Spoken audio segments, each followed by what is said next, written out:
Bom, boa tarde pessoal, sejam todos bem-vindos ao canal Dev Python. Estamos aqui mais uma vez para aprender alguns conceitos básicos de Python. Essa é uma aula que vai servir principalmente para aquelas pessoas que estão a começar o Python, como é a maioria dos inscritos que nós temos aqui no canal. A maioria está a iniciar no Python, está ainda a aprender ali os conceitos básicos, estruturas de dados, funções, um pouco de classe, essencialmente. Então, essa aula estou a fazer para ensinar essas pessoas a se adaptar e melhor desenvolver os seus conhecimentos de Python da melhor forma possível.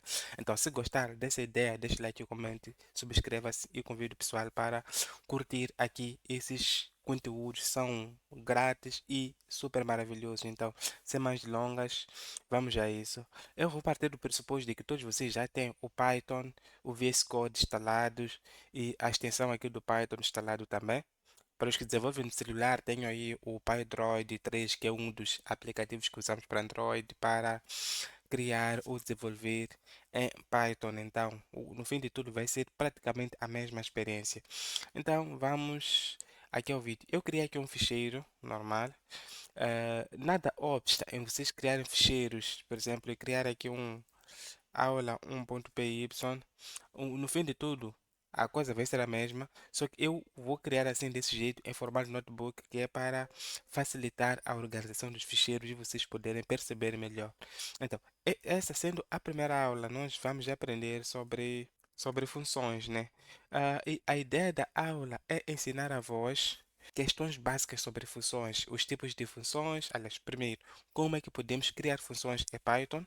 Segundo, quais são os tipos de funções que nós temos em Python? Porque muitas das vezes as pessoas têm muita ou têm tido muita confusão sobre os tipos de funções. Funções que retornam alguma coisa, funções que recebem alguma variável, funções que não recebem alguma variável e assim sucessivamente. Então, essa aula vai servir bastante para vocês desenvolverem da melhor forma aquilo que é o vosso conhecimento da melhor forma possível. Então, vamos aprender aqui funções e aqui vamos ver como criar funções em Python.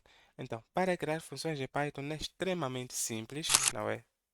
É só uma questão de usar a palavra reservada def e colocar o nome da função. Então, vamos criar, como base aqui, vamos criar funções que somam valores, né? Então, para criar uma função soma, por exemplo, vamos colocar aqui, por exemplo, def, que é a palavra, seguido pelo nome da função.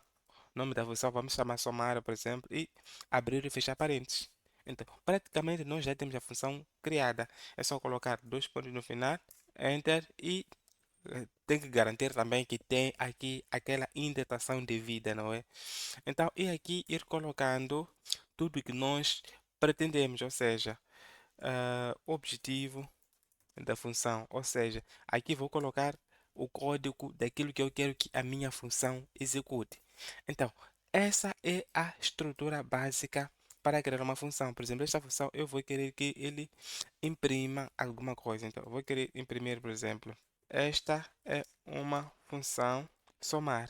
Então, há algumas coisas que vocês devem perceber. Esta é uma função que imprime valores.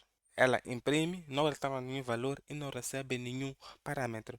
E pronto, se eu for a rodar isto aqui, o que ele vai fazer? Bom, por acaso ele até acaba não fazendo nada, mas se eu for a colocar aqui embaixo um somar e rodar, o que ele faz? Ele imprime aqui, ele está a executar o que está aqui dentro da função, né? Então ele executa aqui, esta é uma função somar. Se vocês estiverem a usar os ficheiros normais, como é que chama? Se vocês estiverem a usar aquele ficheiro normal, por exemplo, aqui, se tivesse aqui um aula 1.py, tivesse aqui a função somar, por exemplo, somar, que vai imprimir, para poder ver o resultado, teria que colocar aqui print somar. Então, teria que colocar dentro e executar. Pratica- Praticamente o resultado seria o mesmo, né? Mas mesmo sem colocar, para todo o caso, mesmo que não coloque, o que ele iria fazer, ele iria executar e imprimir isto, porque eu quero que a função me imprima alguma coisa, não é? Então, é isso que ele faz, né? Então, espero que vocês tenham pego a ideia. Então, somar, ele imprime aqui. Esta é uma função. Então, viram já como criamos as funções. Agora, vamos ver um conteúdo interessante que vai ser tipo de funções. Python. Então, essa parte vocês vão ter que prestar muita atenção, não é? Então, a primeira coisa são funções sem. Ok, eu vou colocar aqui. Funções sem retorno. Ou seja, é uma função simplesmente criada que não retorna nenhum valor. Então, para esse caso, é só, vamos ter aqui o def, por exemplo, somar, não recebe nenhum parâmetro, que estamos a começar, e depois vai ter aqui um print, esta é uma função somar. Esta aqui é uma função que não recebe nenhum parâmetro, não é? Então, é basicamente a mesma coisa que nós fizemos lá em cima.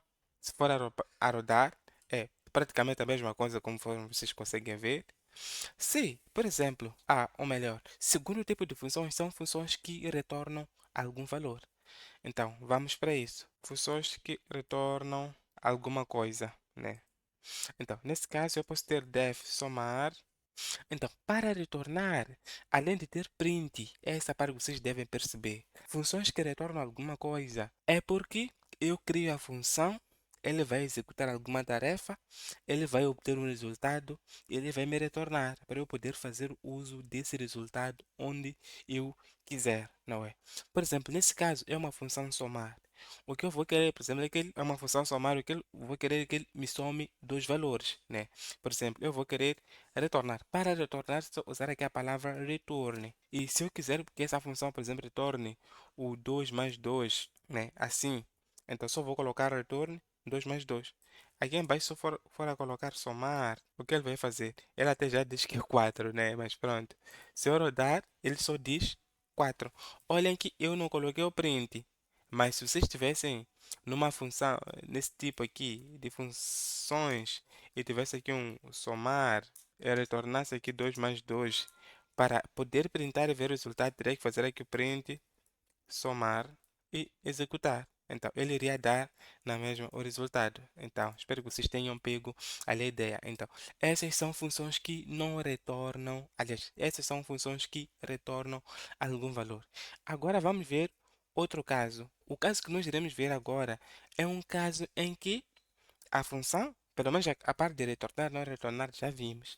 Agora vamos ver o tipo de funções quanto dependência de parâmetros, ou seja, para ver se são funções que recebem algum parâmetro ou não. Então vamos ver.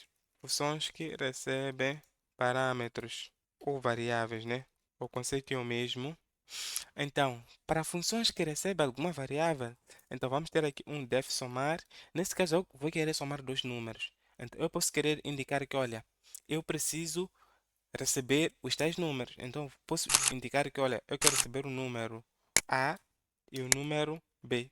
E depois eu vou querer retornar o A mais B. Então, pronto. Então, quer dizer, eu recebo os valores, eu vou querer retornar o A mais B. Ou se eu quiser, como eu quero executar alguma coisa aqui dentro, eu posso colocar aqui resultado igual a A mais B. E depois retornar o resultado, como é isso que eu quero. Então, o que fizemos aqui, por exemplo, foi simplesmente simplificar o processo. Em pegar isto aqui, vir colocar aqui. Ao longo do desenvolvimento da aprendizagem, ou melhor, ao longo da aprendizagem que vocês tiveram, vocês irão percebendo que quanto menos curto for o vosso código, melhor. É por isso que há certas partes do código que vocês vão pular e vão decidir simplificar o código e assim sucessivamente, não é? Então, são pontos que vocês devem ter atenção. Então, este aqui é um ponto. Também faz exatamente a mesma coisa. Só que o que acontece? Se eu for a colocar aqui, somar, por exemplo, e executar, o que acontece? Ele me traz um erro, porque ele está me dizer que, olha, a função somar, ele precisa receber duas, duas variáveis, dois argumentos, que é o A e B, e eu não indiquei. Então, nesse caso, eu vou ter que indicar, mesmo quando passo aqui, ele me diz que, olha, tem que indicar o A, tem que indicar o B. Nesse caso, eu posso dizer que, olha, eu indico 2, indico o 3. Se eu de novo, ele diz que é 5. E o interessante desse tipo de funções aqui, que eu indico variáveis, é que é uma função dinâmica, em que eu coloco ali as variáveis que eu quero e ele vai executar a soma. Diferente deste caso, que eu teria que criar sempre uma função para somar dois números diferentes. Então, isso acaba não sendo muito efetivo. Então, as funções, o que vocês precisam perceber é que nas funções, a partir do momento que você cria uma função, é porque você precisa automatizar um certo processo, né? Que se tivesse que ser feito manualmente, iria ser bastante repetitivo e iria fazer-te perder o foco daquilo que é o objetivo ou a função daquilo que você deseja criar, não é? Então, essa é uma base que vocês precisam perceber bem. Funções criamos para executar ou simplificar a execução de certas tarefas. Eu crio uma função somar, então sempre que eu quiser somar algum número, é só passar os números que eu quero somar, ele vai me retornar o resultado. Porque a operação vai ser executada, é só uma. É simplesmente somar todos os argumentos que eu informei, né? E depois tem as funções que não recebem nenhum parâmetro, mas esse é aquele caso lá em cima que eu até nem vou mencionar. Agora vamos ver um quarto caso, né? O quarto caso é aquele, o quarto caso, funções que recebem, como é que chama? Recebem parâmetros opcionais, né? Então, nesse caso, eu recebo os parâmetros, mas eu escolho dar os parâmetros ou não. Então, vamos criar aqui uma função, por exemplo, vamos dar o exemplo da gente estar a trabalhar com a soma de.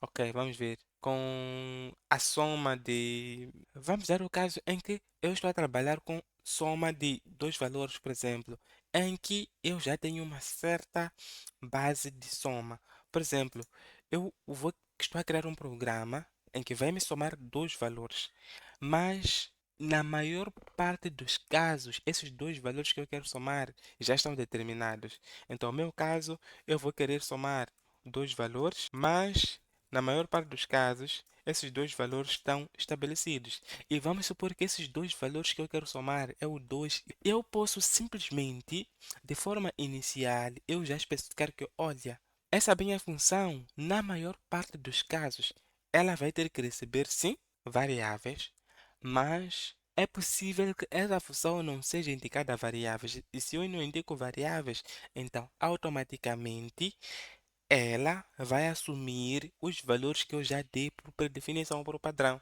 Então eu vou indicar aqui que, olha, se eu não indico, vai ser 2 e o B vai ser 3. E o interessante é que se eu passo o mouse, ele já vai me dizer que, olha, o A é 2 e o B é 3. Né? Vamos ver uma coisa. Se eu digo aqui que, ó, eu quero somar, eu executo, ele diz 5.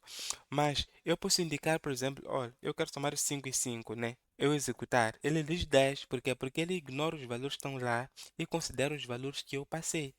Se eu indicar, por exemplo, um 5, né? Um 5, ele vai pegar o 5 e vai atribuir no A. Se eu rodo, vai dar 8. Mas se eu dizer, ó, que ó, o B vai ser igual a 5, aí o resultado vai dar 7, porque eu já especifiquei que, olha, a variável B vai ter um certo valor. Essa parte de especificar as variáveis que você está a atribuir os valores é extremamente importante para não incorrer em erros. Porque vamos dar o caso de estar a trabalhar com bibliotecas que devem receber, em que as funções, por exemplo, devem receber muitos parâmetros, né? Às vezes você não vai se lembrar da ordem em que aqueles parâmetros estão colocados ali dentro, ou você deve fornecer os tais parâmetros. Então, nesse caso, é sempre importante, quando informa os parâmetros, especifique sempre, ó, o A é isto, o B é isto, o C é isto e assim sucessivamente. Assim vai garantir que você está a atribuir os valores de forma exata e não vai ter nenhum erro. Aqui como é soma, e a soma é uma propriedade associativa, acho que chamam de associativa ou distributiva, não sei como é, em que alterar a ordem dos fatores não vai alterar o resultado, não tem muita implicação. Mas se a função for grande, estiver a fazer muito processo, em que a forma como vai colocar os parâmetros vai implicar bastante naquilo que é o processo de de automatização da tarefa implicar bastante, então nesse caso vai ser bom indicar. Então, este é o caso que eu queria mostrar. São variáveis com valores padrões. Se eu não especifico os valores, ele já vai assumir os valores que eu indiquei lá. Caso contrário, ele vai assumir os novos valores. Então, este é um caso que não dá nenhum erro, só que vocês vão ter que ter muita atenção na hora de criar. Eu uso bastante esse negócio na hora de criar algumas bibliotecas ou funções quando estou lá a criar as interfaces gráficas ou alguma outra coisa essencial, não é? E outra coisa, não menos importante, para fechar essa aula que já está bastante longa, quero falar de um aspecto muito interessante que tem a ver com atribuição de tipologia das variáveis e atribuição do tipo de retorno que uma função deve receber. Como é que isso é? Aqui vamos ver 5 não menos importantes, atribuição, tipo de variáveis e retorno. Vocês sabem que existem vários tipos de dados. Existem inteiros, existem floats, existem booleanos, existem strings, existem listas duplas, dicionários. Esses são os tipos bases que vocês podem atribuir para retornar em certas funções. Se estou a falar da função somar, por exemplo, que vai receber um A e o B, eu vou querer especificar os valores, então vou retornar aqui o A e o B. Eu tenho que especificar, é muito importante especificar qual é o tipo de variáveis que eu devo receber. Então, para o caso de soma, eu quero somar valores floats ou valores ints. Então, nesse caso, eu só colocar o nome da variável, dois pontos, colocar o tipo do dado daquela variável. Nesse caso, se eu dizer que inteiro e o B aqui também inteiro, quando eu passo o mouse, ele já me diz que A tem que ser inteiro e B tem que ser inteiro. E ele já assume que o retorno vai ser int, né? Vai ser um número inteiro. Mas vai ser de bom tom eu indicar que, olha, o retorno dessa função aqui vai ser inteiro ou float, ou seja lá como for. E para este caso, para atribuir o tipo de retorno, é só colocar aqui antes dos pontos, espaço, traço, depois vamos colocar aqui aquele símbolo de maior, né? E colocar aqui o tipo de retorno. Se fosse uma lista, por exemplo, eu ia colocar aqui list. Se fosse um booleano, seria bool. Se fosse um float, float, assim somente. Então, quando você passa o mouse, ele já te diz que, olha, a soma disto aqui vai ser, ou melhor, o retorno disto aqui vai ser um float, não sei quantos. Ou nós podemos colocar que, olha, a função não retorna nada, né? Ele vai também mostrar que a função não retorna nada aqui.